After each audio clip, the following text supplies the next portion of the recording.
there's agreement on property and other topics. This will eliminate the threat posed to the Ukraine, to the Commonwealth. And so we have to see the problems and the solutions as a compromise of sides which are pursuing their own interests. The leaders in Kiev have said they have received a recognition by Russia of the independence of Ukraine and its borders. And they're interested now in breaking up the Commonwealth. There are a lot of details coming to light with regard to the committee that wanted to pull off a coup.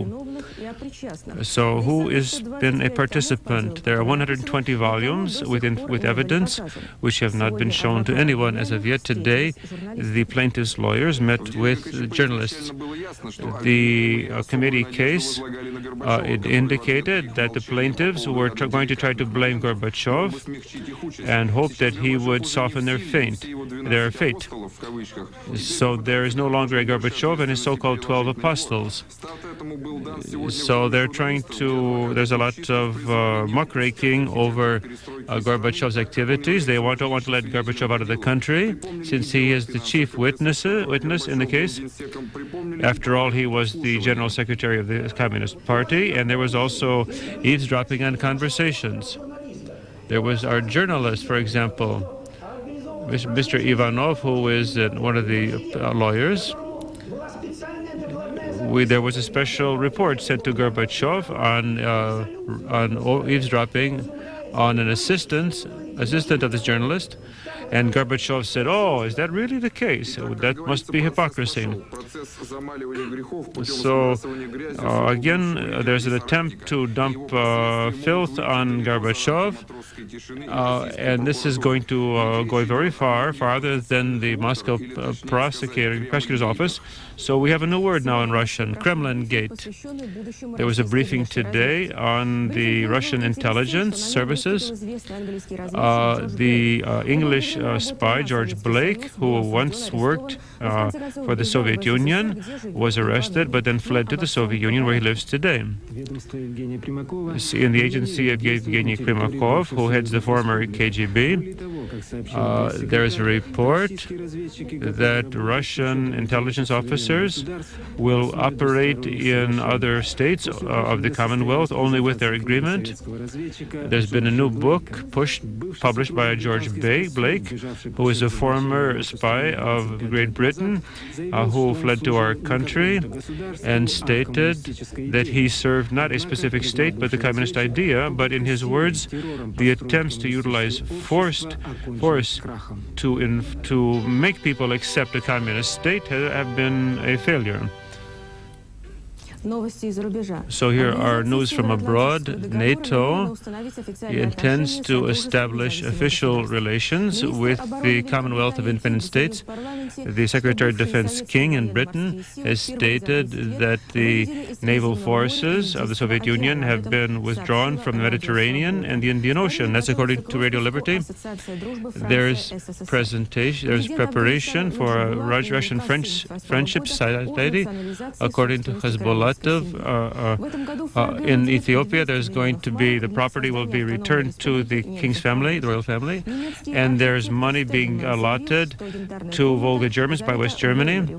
And according to Stedelman, the so-called Amber Room has been buried in Weimar. Andrei Kozyrev today met with the president of Germany, Weizsäcker, and the Minister of Foreign Affairs, Genscher. They discussed bilateral contacts, economic cooperation and trade relations, and likewise humanitarian assistance and assistance to the Volga Germans and the withdrawal of former Soviet soldiers of the Western group of troops. There are new problems in the Arab-Israeli negotiations in Washington. While insisting on their positions, the delegations are beginning to exchange insults. Hezbollah group of Palestine has taken upon itself responsibility for shooting up this bus with Jews on the bank of the the Jordan River.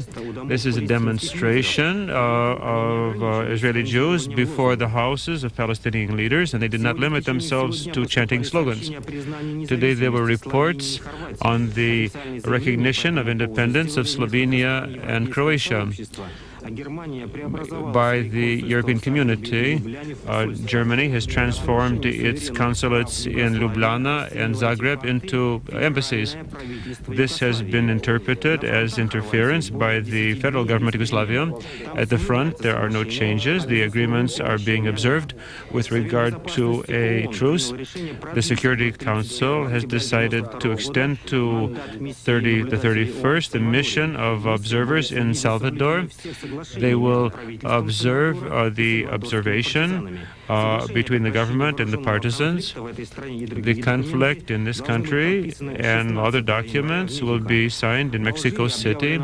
In Algeria, the Supreme Government Committee will exercise power provided under the Constitution to the President. This committee was created as a collective body to rule Algeria. When the parliamentary elections will be conducted, no one knows.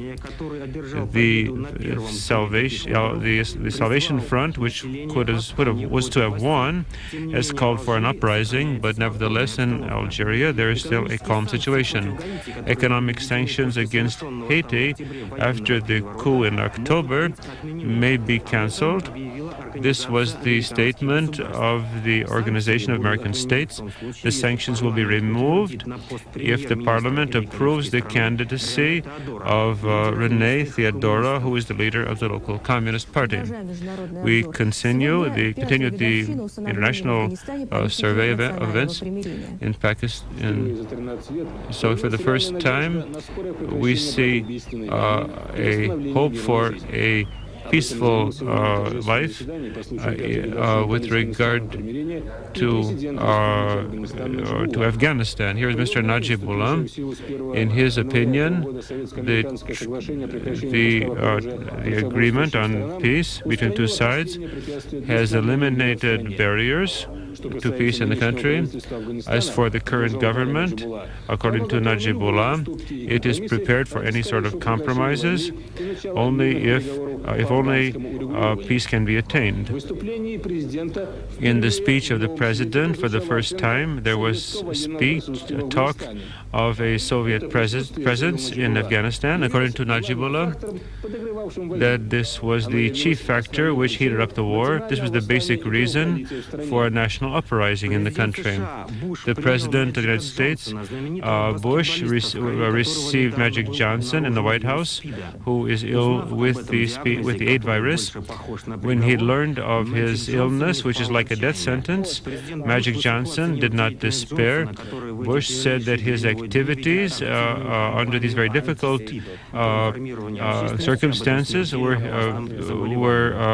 very helpful with regard to this fatal disease. In Hollywood, there's been a list published of the movie stars who dressed the worst. It's published by James Blackwell, who has been doing this for 30 years.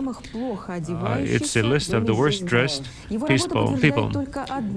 His work is a proof of the fact that there's no proving tastes. Elizabeth Taylor and Barbara Streisand have ended up in his list. Now, at the end of the program, we have a little information about the soul. Shakespeare has been inspiration for theater and film, but now also for animation films. Hamlet, Romeo and Juliet will be the topic of this puppet theater film. There will be 6 films. The English have provided funds and very good equipment. These scenarios have been already written and will be recorded by British actors. And they will put on in September. And many movie theaters are expecting this nice performance. But how about our part? We are putting into, as our contribution, the talent of our directors and actors. And not actors, but artists.